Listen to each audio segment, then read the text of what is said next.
मेघना दीदी बोडीकर, पालक मंत्री परभनी शहर। आज तक के इतिहास में आज पहली बार परभनी शहर में जनता दरबार रखा गया है।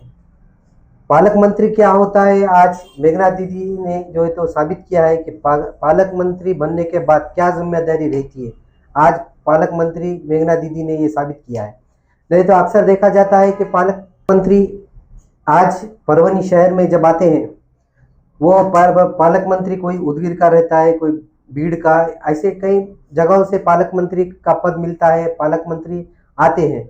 लेकिन अक्सर देखा गया है कि पालक मंत्री का दौरा कब रहता है, एक तो 26 जनवरी या फिर 15 अगस्त।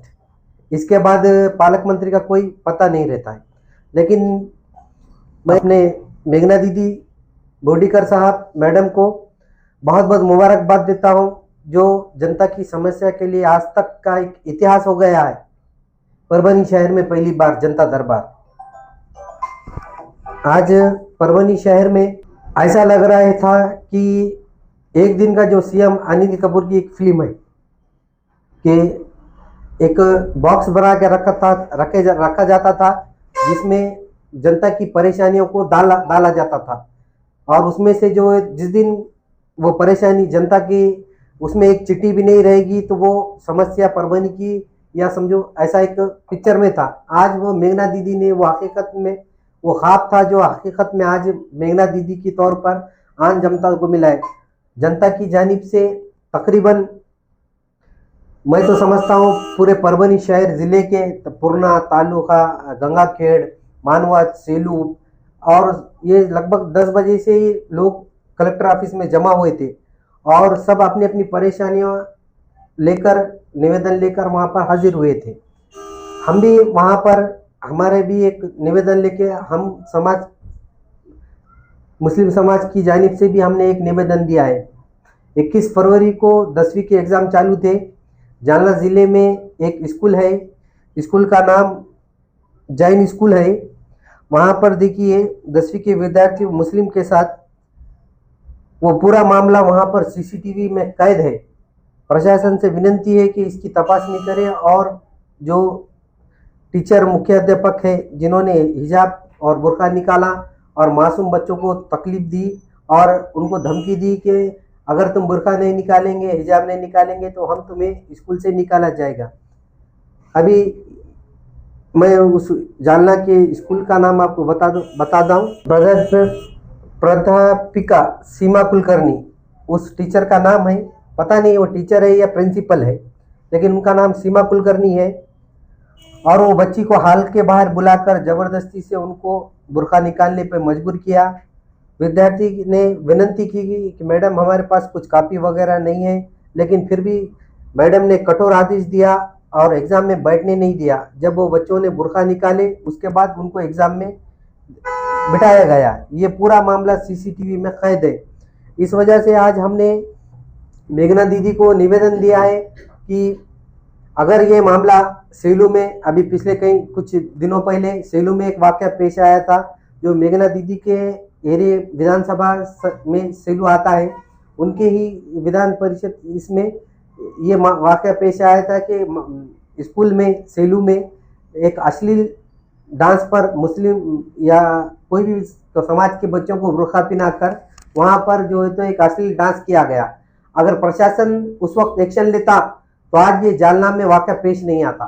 मेघना दीदी से हमने ऐसी विनती की है कि अब ये 2 वाक़ये हो गए हैं, इसे कहीं न कहीं रोकना चाहिए, इस पर कड़क कार्रवाई हो, ऐसी हमने पालक मंत्री साहब से मिलकर ये कहा। कल पालक मंत्री साहब ने जो है तो हमको अच्छा रिस्पांस दिया है कि हम जो है तो ये काम रोकेंगे। और दूसरा उसमें एक मुद्दा ये डाले थे कि भाई एक देश एक कानून, जिस तरह से आंध्र प्रदेश में, तेलंगाना में रमज़ान के महीने में मुस्लिम समाज को 2 घंटे पहले ऑफिस के जाने की परमिशन दी गई है, उस तरह से भी हमारी मांग है कि परभनी शहर में या महाराष्ट्र में एक जीआर पास करे। अजीत दादा पवार साहब, फडणवीस साहब और एकनाथ शिंदे साहब से मैं रिक्वेस्ट करता हूं कि एक महीना रमज़ान में जो है तो मुस्लिम समाज को जो है तो 1-2 घंटे पहले जिस तरह आंध्रा में दिया गया है, उसी तरह परभनी में भी सरकारी कर्मचारियों को छूट दी जाए। जिस तरह मुस्लिम समाज को अगर छुट्टी मिलती है तो वो अपने घर को जाकर इबादत वगैरह कर सकते हैं। और दूसरी रहा मसला कि भाई इसमें जो कुछ पॉइंट उठ रहे हैं कि एक समाज को हम किस प्रकार 2 घंटे पहले छोड़ेंगे। तो दिवाली की छुट्टियां भी आती हैं, दिवाली में भी महीना 15 दिन के स्कूल के छुट्टियां मिलते हैं, ऑफिसों को भी छुट्टी मिलती है। इस प्रकार भी हर समाज को, हमारा देश जो है तो संविधान पे चलता है, इस वजह से हमारी मांग है कि हम संविधान के दायरे में ये लेते हैं। ऐसा पर्सनल मुस्लिम समाज के लिए नहीं कर रहे। दिवाली की भी छुट्टियां होती है, उस तरह हम हमारे हक की बात कर रहे हैं कि 2 घंटे पहले या 1 घंटा पहले सरकारी कर्मचारी को छोड़ा जाए। और आज जनता दरबार में परभनी शहर की बहुत सी सारी समस्याओं को हल किया। 23 तारीख को होटल इंटर नीरज होटल में जो है एक प्रोग्राम रखा गया था आजमत भाई की जानिब से। उसमें तमाम शहर के जो लोग वहां पर आए थे, विशाल भाई बुधवन, लियाकत अंसारी साहब, सईद अंसारी, ऐसे बहुत से अखिल भाई, जलील पटेल साहब, तमाम ही शहर के जिम्मेदार। ये प्रोग्राम जो रखा गया था, ये प्रोग्राम किसी पार्टी के तहत नहीं रखा गया था। जो कौम का, समाज का, संविधान का जो मान सम्मान रखते हैं परिस्थित लोग, जो बड़े सामाजिक इसमें सीनियर लोग हैं, उनके साथ एक मीटिंग तय हुई थी कि 24 तारीख को पालक मंत्री साहब का जनता दरबार है, इसमें जो है तो हम आएंगे। उस मीटिंग में ये तय हुआ, परभनी संघर्ष समिति बनाने की स्थापना की गई। उसमें हमारे अध्यक्ष विशाल भैया बुधवन थे। विशाल भैया बुधवन ने आज तकरीबन 12:40 पर एक रूलर पर लेके आए थे, पूरा बैनर बना करके, नो रोड नो टैक्स। इस मातहत पे हमने जो है तो आंदोलन किया। मेघना दीदी से मुलाकात हुई और मेघना दीदी ने रिस्पांस दिया है कि परभनी शहर के जो रास्तों का काम जो धीमी गति से चल रहा है, उसे जो तो स्पीड से बढ़ाया जाएगा। और तब अब इसमें जो है तो ये जनता दरबार मैं चाहता हूं कि हर महीने में रहे या 2-3 महीने में एक जनता दरबार रहे, ताकि परभनी की जो समस्या है, परभनी में उद्योग नहीं, बड़े बड़े कारखाने नहीं, आज हमारे पास मामूली हमारे पास जो है तो एफएम का नहीं है। एफएम आता है तो वो भी नांदेड़ को चल जाता है। हमारे यहाँ पर जो है परली के जो थर्मल फैक्ट्री थी वो परभनी में थी। अब हम बचपन में सुनते थे कि वो थर्मल की जो फैक्ट्री है वो परभनी में थी, लेकिन वो परली चली गई। आज हमारे पास कुछ आता है। अभी इससे पहले कोई खासदार थे गणेश राव दुर्गावत साहब, इन्होंने एफएम लाया थे परभनी में, लेकिन वो भी जो है तो नांदेड़ को शिफ्ट हो गया। परभनी शहर जो है तो कब तक बर्दाश्त करेगा ऐसी चीजें। आप परभनी शहर जो है तो 21वीं सदी में कदम रखना चाहता है। हम जैसे युवाओं और हमारे साथ अजमत खान, ऐसे लोग जो है तो हमारे साथ है। इंशाल्लाह परभनी में हम कुछ नहीं, बस कोशिश तो करेंगे, इंशाल्लाह अल्लाह ताला कामयाबी देगा। और मैं तमाम हमारे अखिल भाई, अयूब भाई का भी हर बारी को परभनी शहर के मुद्दे उठाते हैं और अल्हम्दुलिल्लाह ये लोग भी हमारे साथ रहते हैं।